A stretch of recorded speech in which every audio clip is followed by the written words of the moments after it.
Bengals head coach Zac Taylor wants to continue sending a message to other teams as this season comes to a close, but I think he's also sending another message entirely, even if he doesn't realize it, and in this video, I'll explain exactly what that message is.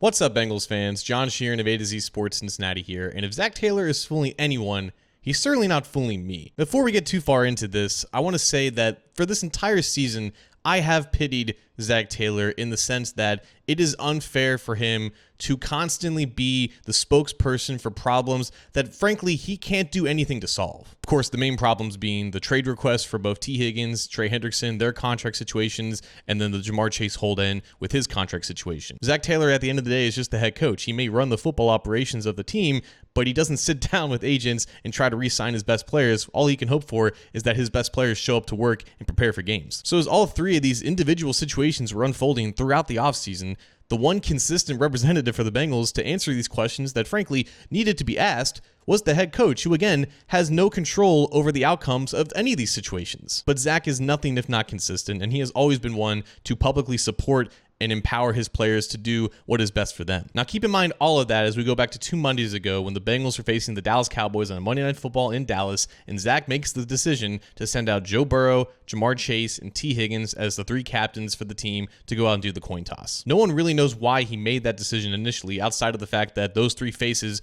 are the faces that everyone really associates the Bengals with. That's 3 of their 4 best players. But the decision had ramifications as the Bengals obviously won that game, and then reporters felt it comfortable to ask Joe Burrow about what it was like having T and Jamar being the captains for the coin toss. It was the first time all 3 of them had really done it together, and then that led to like the bombshell answer that Joe had about T. Higgins and the confidence that he had that he would be brought back, and all of that really sparked this brand new news cycle where Burrow doubled down about his confidence about T. Higgins returning. T. Higgins ended up parting ways with his agent. That news came out, and then the news that Higgins partnered up with Jamar Chase's agent. All of that really just sparked from that question, which sparked from that decision from Taylor. And then sure enough, this past Sunday, who were the 3 captains leading out there for the coin toss? Burrow, Chase, and Higgins. Naturally, people started to catch on to this, and Zac had an answer when asked by Reagan Holgate of Fox 19, and he said, quote, "Well, they're as good as any trio in all of football. You don't take them for granted when you got guys like this that can make the plays and stress the other team like they do. Sometimes you try to stress the other team at the coin toss. You know, you roll those 3 guys out there, and it sends a message right out the gate.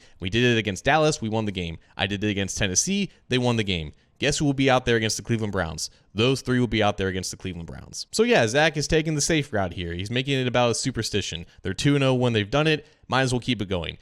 But I think there's something a little bit deeper than that. I think that Zac, even if he doesn't realize it, I think that he found the best way to show the front office that they need to keep this trio intact at all costs. Because when Bengals fans see their holy trinity out there before every game, now that they're winning games, representing the team and showing out, and just this stance, this symbol of leadership that they're showing, I think it's the best way for Zac to leverage, like, hey, let's get this done, even if I have no say in it. Because realistically, it shouldn't really mean that much. Like, just picking heads or tails is like so far from the most important thing in any of their job descriptions, but it's getting us to talk about it. It's getting us to start a dialogue about something that should be very obvious, but we just don't know if it's even likely to happen at this point. And if we are to believe that this is not his actual intention, that this is just a superstitious thing that he doesn't want to ruin, that makes it even better, because then he's not actually giving the side eye to the organization, and pressure is still mounting because of it. Zac Taylor has been powerless in plenty of press conferences this year over things that he has no control over.